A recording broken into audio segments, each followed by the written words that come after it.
Hello friends, welcome back to floor ಅಡ್ಡ. ನಾನು ನಿಮ್ಮ ಕಿರಣ್ ಮಾತಾಡ್ತಾ ಇರೋದು. ಇವತ್ತಿನ ಟಾಪಿಕ್ ಏನಪ್ಪ ಅಂತಂದರೆ, ನಮ್ಮ ಫ್ಲೋರ್ ಆನ್ ಫಿಶ್ ಟ್ಯಾಂಕಿನಲ್ಲಿ ನೀರನ್ನ ಯಾವಾಗ ಚೇಂಜ್ ಮಾಡಬೇಕು, ಹೆಂಗೆ ಚೇಂಜ್ ಮಾಡಬೇಕು ಮತ್ತು ಏನಕ್ಕೆ ಚೇಂಜ್ ಮಾಡಬೇಕು, ಈ ಮೂರು ಟಾಪಿಕನ್ನು ಕವರ್ ಮಾಡೋಣ. ಈ ಮೂರು ಟಾಪಿಕನ್ನು ನೀವು ಕಂಪ್ಲೀಟಾಗಿ ತಿಳ್ಕೋಬೇಕು ಅಂತಂದರೆ ವಿಡಿಯೋನ ಟಿಲ್ ಎಂಡ್ ತನಕ ನೋಡಿ, ಮಿಸ್ ಮಾಡಬೇಡಿ. Thank you.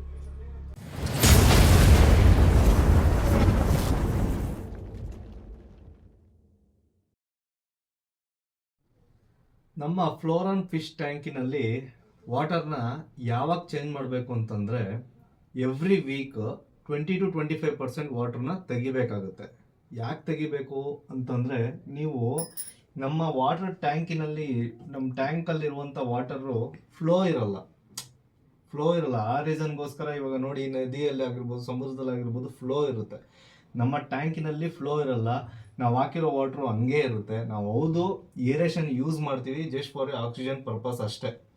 ಇವಾಗ ಬೇರೆ ಕಡೆ ಫಿಶಸ್ ಎಲ್ಲ ನದಿಯಲ್ಲಾಗಲಿ, ಅದಕ್ಕೆ ಇವಾಗ ಅಲ್ಲಿ ವಾಟ್ರ್ ಸೆಟ್ ಆಗಿಲ್ಲ ಅಂತಂದರೆ ಒಂದು ಪ್ಲೇಸಿಂದ ಒಂದು ಪ್ಲೇಸ್ಗೆ ಬೇರೆ ಕಡೆ ಹೋಗುತ್ತೆ. ಇಲ್ಲ ಅಂದರೆ ಅದಕ್ಕೆ ಬೇರೆ ದಾರಿ ಇರೋಲ್ಲ. ಅವಾಗ ಏನಾಗುತ್ತೆ ಅಂತಂದರೆ, ಫಿಶ್ಗೆ ಡಿಸೀಸ್ ಬರೋಂಥ ಚಾನ್ಸಸ್ಸು ಜಾಸ್ತಿ ಇರುತ್ತೆ. ಫಿಶು ಸಿಕ್ಕಾಗುತ್ತೆ, ಕಲರ್ ಡಲ್ ಆಗುತ್ತೆ, ಹೆಡ್ ಶ್ರಿಂಕ್ ಆಗುತ್ತೆ. ಸೊ ಈ ರೀತಿಯಾದಂಥ ಡಿಸೀಸಸ್ ಬರ್ತಾ ಹೋಗುತ್ತೆ. ಅದೇ ರೀತಿಯಾಗಿ ವಾಟ್ರು ನಾವು ಕ್ಲೀನ್ ಮಾಡದಿರೋದ್ರ ರೀಸನ್ನಿಂದ ಏನಾಗ್ಬೋದು ಅಂತಂದರೆ, ಕ್ಲೌಡಿ ಐ ಕೂಡ ಆಗೋ ಚಾನ್ಸಸ್ಸು ಜಾಸ್ತಿ ಇರುತ್ತೆ. ಸೊ ಆ ರೀಸನ್ಗೋಸ್ಕರ ನಾವು ಏನು ಮಾಡಬೇಕು ಅಂತಂದರೆ, ವಾಟ್ರನ್ನ 20-25% ನಾವು ವಾಟ್ರನ್ನ ಚೇಂಜ್ ಮಾಡಬೇಕಾಗುತ್ತೆ every week. So every week ನಾವು ವಾಟ್ರನ್ನ ಯಾವ ರೀತಿಯಾಗಿ ಚೇಂಜ್ ಮಾಡಬೇಕಪ್ಪ ಅಂತಂದರೆ, ಪ್ರತಿಯೊಬ್ಬರು ಏನು ಮಾಡ್ತಾರೆ ಅಂದರೆ, ಮೇಲಿಂದ ವಾಟ್ರ್ 20% ಮಗ್ಗಿಂದ ಎತ್ತಿ ಚೇಂಜ್ ಮಾಡಿಬಿಟ್ಟು ಅದು ತೆಗೆದ್ಬಿಟ್ಟು ಫ್ರೆಶ್ ವಾಟರ್ 20% ವಾಟರ್ನ ಆ್ಯಡ್ ಮಾಡ್ತಾರೆ. ಅದು ರಾಂಗ್ ಮೆಥಡ್. ಆ್ಯಕ್ಚುಲಿ ಹೇಳ್ಬೇಕಂದ್ರೆ, ಒಂದು ಸ್ಕ್ರಬ್ಬರ್ ಬರುತ್ತೆ, ಈ ರೀತಿಯಾದಂಥ ಸ್ಕ್ರಬ್ಬರ್ ಬರುತ್ತೆ. ಇದು 10 ರೂಪೀಸ್ಗೆ ನಿಮಗೆ ಅವೈಲೇಬಲ್ ಇರುತ್ತೆ, ಎಲ್ಲ ಸ್ಟೋರ್ಸಲ್ಲೂ ಅವೈಲೇಬಲ್ ಇರುತ್ತೆ. ಈ ಪಾತ್ರೆ ಎಲ್ಲ ತೊಳಿತಾರಲ್ಲ, ಆ ಥರ ಸ್ಕ್ರಬ್ಬರ್ ಇದು. ಈ ಸ್ಕ್ರಬ್ಬರ್ನ ತೊಗೊಂಡು ಹೀಟ್ರನ್ನ ಕಂಪಲ್ಸರಿ ಆಫ್ ಮಾಡಿಡಬೇಕು. ಯಾವಾಗ ನೀವು ಟ್ಯಾಂಕಲ್ಲಿ ವಾಟರ್ ಚೇಂಜ್ ಮಾಡ್ತಾ ಇರ್ತೀರೋ ಅವಾಗ ಹೀಟ್ರು ಮತ್ತು ಮೋಟರು ಎರಡು ಆಫಲ್ಲಿ ಇರಬೇಕು. ಸೊ ನೆಕ್ಸ್ಟ್ ಸ್ಟೆಪ್ ಏನಪ್ಪ ಅಂತಂದರೆ, ಈ ಸ್ಕ್ರಬ್ಬರ್ನ ತೊಗೊಂಡು ಒಳಗಡೆ ಕೈ ಹಾಕಿ ಈ ಕೆಳಗಡೆ ಇರುವಂಥ ಪೋರ್ಷನ್ನ ನೀಟಾಗಿ ಸ್ಕ್ರಬ್ ಮಾಡ್ಕೋಬೇಕಾಗುತ್ತೆ. ಫಸ್ಟು ನೀಟಾಗಿ ಸ್ಕ್ರಬ್ ಮಾಡ್ಕೊಂಬಿಟ್ಟು ಏನು ಮಾಡಬೇಕು, 20-30 ಮಿನಿಟ್ಸು ಬಿಟ್ಟರೆ ಏನಾಗುತ್ತೆ ಅಂದರೆ,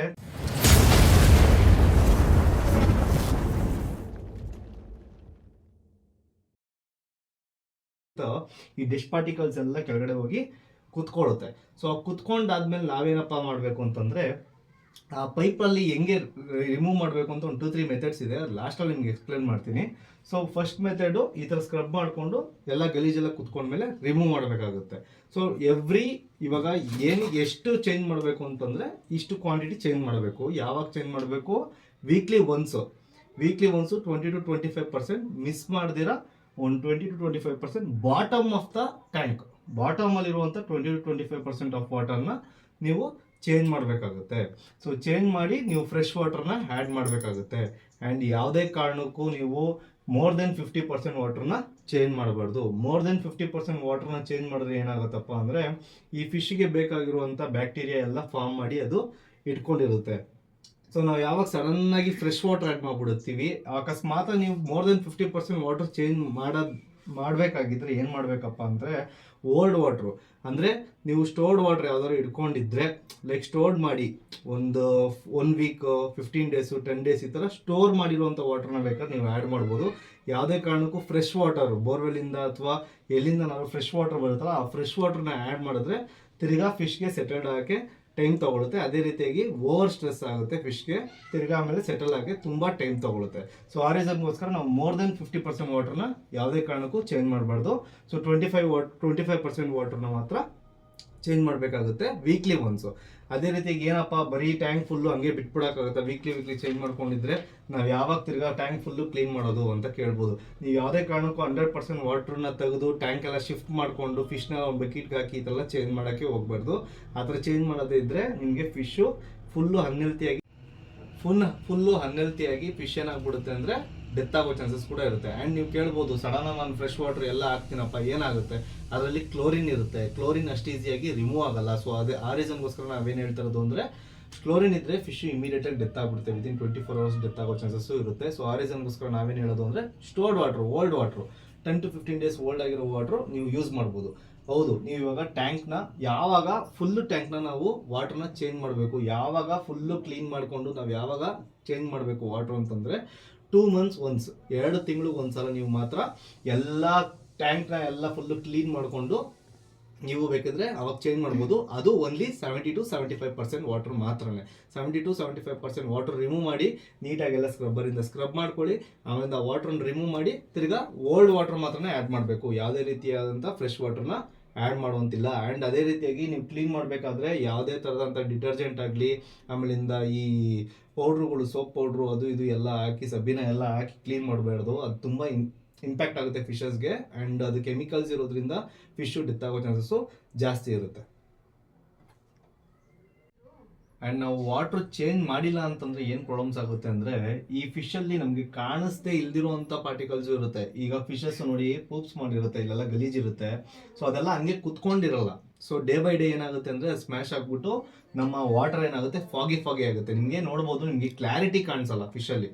ಸೊ ಫಿಶಲ್ಲಿ ಟ್ಯಾಂಕಲ್ಲಿ ನಿಮಗೆ ಕ್ಲಾರಿಟಿ ಕಾಣಿಸಲ್ಲ. ಸೊ ಆ ರೀಸನ್ಗೆ. ಆ್ಯಂಡ್ ಅದೇ ರೀತಿಯಾಗಿ ಫಿಶಲ್ಲಿ ಬರುವಂಥ ಗ್ಯಾಸ್ ಇರ್ಬೋದು ಅಥವಾ ಯೂರಿನ್ ಇರ್ಬೋದು, ಇದೆಲ್ಲ ಸೇರಿ ಏನಾಗುತ್ತೆ ಅಂದರೆ ವಾಟರು ಪಾಯ್ಸನ್ ಆಗೋ ಚಾನ್ಸಸ್ ಇರುತ್ತೆ. ಸೊ ಪಾಯ್ಸನ್ ಆದಾಗ ಇಮಿಡಿಯೇಟಾಗಿ ಫಿಶು ಸ್ಟ್ರೆಸ್ ಆಗುತ್ತೆ ಆ್ಯಂಡ್ ಸಿಕ್ಕಿಗೆ ಹೋಗ್ಬಿಡುತ್ತೆ. ಸೊ ಆ ರೀಸನ್ಗೋಸ್ಕರ ನಾವೇನು ಮಾಡಬೇಕಪ್ಪ ಅಂತಂದರೆ, ರೆಗ್ಯುಲರ್ ಆಗಿ weekly once water changing 20 to 25% ಬಾಟಮಲ್ಲಿ ಚೇಂಜ್ ಮಾಡಬೇಕಾಗುತ್ತೆ. ಸೊ ಇವಾಗ 2 ಟಾಪಿಕ್ಸ್ ಕಂಪ್ಲೀಟ್ ಆಗಿದೆ, ಕವರ್ ಆಗಿದೆ. ಯಾವುದಪ್ಪ ಅಂತಂದರೆ ವಾಟರನ್ನ ಏನಕ್ಕೆ ನಾವು ಚೇಂಜ್ ಮಾಡಬೇಕು, ಅದೇ ರೀತಿಯಾಗಿ ಯಾವಾಗ ಚೇಂಜ್ ಮಾಡಬೇಕು ಅಂತ ನಾವು ನೋಡಿದ್ವಿ. ಈಗ ನೆಕ್ಸ್ಟ್ ಸ್ಟೆಪ್ಪು ಹೆಂಗೆ ಚೇಂಜ್ ಮಾಡಬೇಕು ಅಂತ ನಾನು ನಿಮ್ಗೆ ತೋರಿಸ್ಕೊಡ್ತೀನಿ, ಬನ್ನಿ.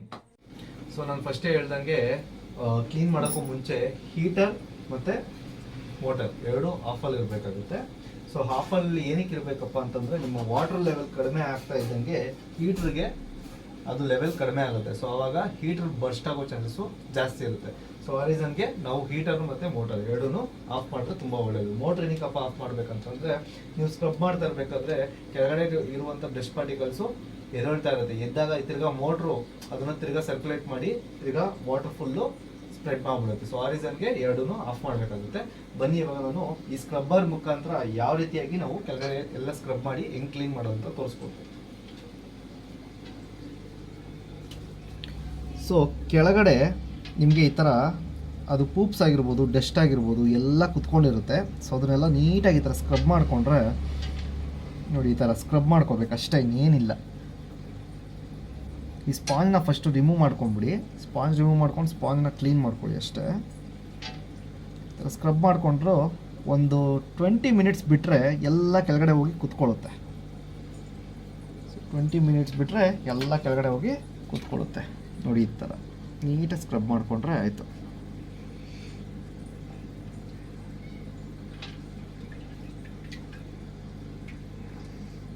ಸೊ ಸ್ಕ್ರಬ್ ಮಾಡಿದ್ದು ಮುಗ್ದಿದೆ. ಸೊ ನಾನು ಜಸ್ಟ್ ಎಕ್ಸಾಂಪಲ್ ತೋರಿಸ್ತಿದ್ದು, ನೀವು ನೀಟಾಗಿ ಸ್ಕ್ರಬ್ ಮಾಡ್ಕೊಳ್ಳಿ.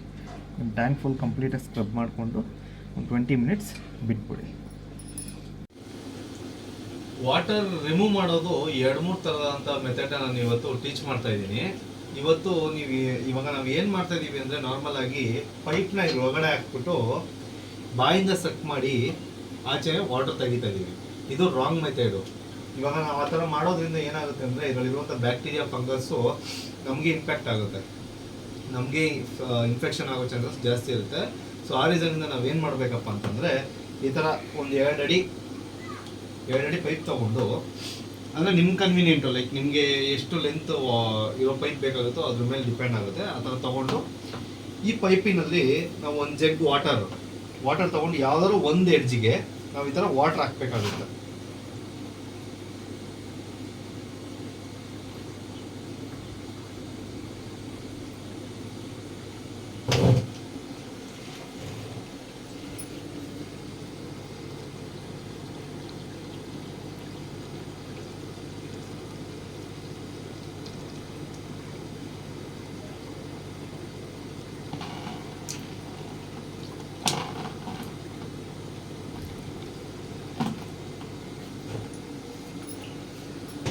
ನೀವು ನೋಡ್ಬೋದು, ಈಗ both of the side water fill ಆಗಿದೆ.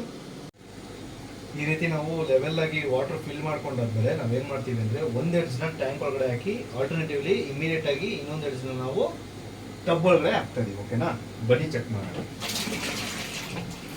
ನೋಡ್ತಾ ಇದ್ದೀರಲ್ವಾ ವಾಟರ್ ಯಾವ ರೀತಿಯಾಗಿ ಆಟೋಮೆಟಿಕ್ಕಾಗಿ ಬರ್ತಾ ಇದೆ. ಒಂದು ನಿಮಿಷ, ಪೈಪ್ ಸ್ವಲ್ಪ ಕೆಳಗಡೆ ನೋಡ್ಬೋದು ನೀವು, ಕೆಳಗಡೆ ಪೂಪ್ಸ್ ಎಲ್ಲ ಕ್ಲೀನಾಗಿ ಸಕ್ ಮಾಡ್ಕೊತಾ ಇದೆ ಫೋರ್ಸ್ಫುಲ್ಲಾಗಿ, ಅದನ್ನು ಹೌದಲ್ವಾ. ಇದೊಂದು ರೀತಿಯಾದ ಮೆಥಡು. ನೆಕ್ಸ್ಟ್ ಮೆಥಡು ನೋಡೋಣ ಬನ್ನಿ. ನೆಕ್ಸ್ಟ್ ಮೆಥಡ್ ಬಂದ್ಬಿಟ್ಟು ಈ ರೀತಿಯಾದಂಥ ಒಂದು ಏರ್ ಪಂಪ್ ಸಿಗುತ್ತೆ ನಿಮಗೆ, ಮಾರ್ಕೆಟಲ್ಲಿ ಅವೈಲೇಬಲ್ ಇದೆ. ಇದರಲ್ಲಿ ಒಂದು ಬಾಲ್ ವಾಲ್ವು ಇನ್ಸ್ಟಾಲ್ಡ್ ಆಗಿದೆ. ಏನಾಗಿದೆ, ಬಾಲ್ ವಾಲ್ವ್ ಇನ್ಸ್ಟಾಲ್ ಆಗಿದೆ. ಇದು ಲಾಕು, ಇದು ಓಪನ್. ಸೊ ಈಗ ನಾವು ಏನು ಮಾಡ್ತಾ ಇದ್ದೀವಪ್ಪ ಅಂತಂದರೆ, ಈ ಅನದರ್ ಪೋರ್ಷನ್ ಏನಿದೆಯೋ ಇದನ್ನು ನಾವು ವಾಟರ್ ಟ್ಯಾಂಕ್ ಒಳಗಡೆ ಹಾಕ್ತಾ ಇದ್ದೀವಿ. ಹಾಕ್ಬಿಟ್ಟು ಇದನ್ನು ಓಪನ್ ಮಾಡಿ ಜಸ್ಟ್ ಇದನ್ನ ಪಂಪ್ ಮಾಡಿದ್ರೆ ಸಾಕು,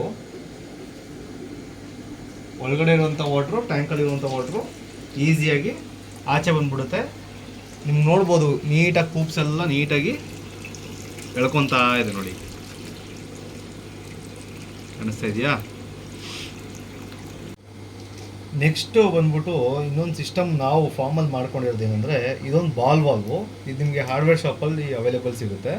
ಸೊ ಒಂದು ಸೈಡ್ ನಾವು ಒಂದು ಸ್ಮಾಲ್ ಪೈಪ್ ಇನ್ಸ್ಟಾಲ್ ಮಾಡ್ಕೊಂಡಿದ್ದೀವಿ, ಅನದರ್ ಸೈಡು ಒಂದು ಸ್ವಲ್ಪ ದೊಡ್ಡ ಪೈಪ್ ಇನ್ಸ್ಟಾಲ್ ಮಾಡ್ಕೊಂಡಿದ್ದೀವಿ. ಇದು ಔಟ್ಲೆಟು, ಇದು ಆಚೆ ಹೋಗುತ್ತೆ. ಇದು ಟ್ಯಾಂಕಿಂದ ಸಕ್ ಮಾಡುವಂಥ ಪೈಪ್ ಇದು. ಸೊ ಇವಾಗ ನಾವು ಇದಕ್ಕೆ ಏನು ಮಾಡ್ತಾಯಿದ್ದೀವಿ ಅಂದರೆ, ಫಸ್ಟು ವಾಲ್ವ್ನ ಲಾಕ್ ಮಾಡ್ತಾಯಿದ್ದೀವಿ. ಸೊ ಆಫ್ ಮಾಡ್ತಾಯಿದ್ದೀವಿ. ಆಫ್ ಮಾಡ್ಬಿಟ್ಟು ಏನಪ್ಪ ಮಾಡ್ತಾಯಿದ್ದೀವಿ ಅಂದರೆ, ಇದಕ್ಕೆ ನಾವು ವಾಟ್ರನ್ನ ಫಿಲ್ ಮಾಡ್ತೀವಿ.